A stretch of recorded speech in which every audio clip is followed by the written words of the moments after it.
Hello friends, welcome to my channel. और आज ये पॉलिटिकल साइंस की 11वीं क्लास है।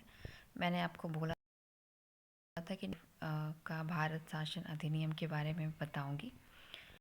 बहुत ही इम्पोर्टेंट अधिनियम है। भारतीय संविधान का मूल स्रोत भी कहा जाता है इससे। तो ऐसा कहा जाता है कि 250 आर्टिकल्स जो थे भारत के मूल संविधान में, वो इस अधिनियम से ही लिए गए थे। इसलिए भारतीय संविधान का मूल स्रोत भी इस अधिनियम को कहते हैं। दूसरी महत्वपूर्ण बात यह है कि प्रांत में द्वैत शासन समाप्त करके प्रांतीय स्वायत्तता की शुरुआत कर दी गई अधिनियम के द्वारा।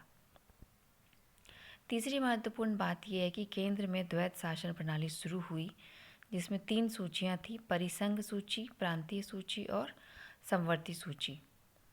जो आज भी 3 सूचियां हैं वो यहीं से इंस्पायर्ड हैं।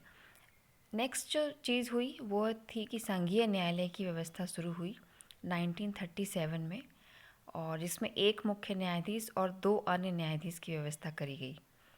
और संघीय न्यायालय, चूँकि उस समय ब्रिटिश शासन था इंडिया में, तो अंतिम शक्ति प्रीवी काउंसिल लंदन को प्राप्त थी, उसी का अंतिम निर्णय होता था।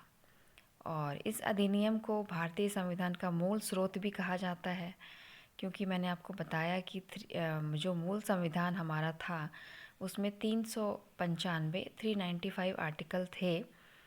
तो इसे कहा जाता है कि 250 आर्टिकल शब्दशः इस अधिनियम से लिए गए थे। तो आज के लिए इतना ही। नेक्स्ट एक क्लास और इसमें मैं दूंगी, फिर प्लेटो की तरफ चलेंगे। Thank you so very much.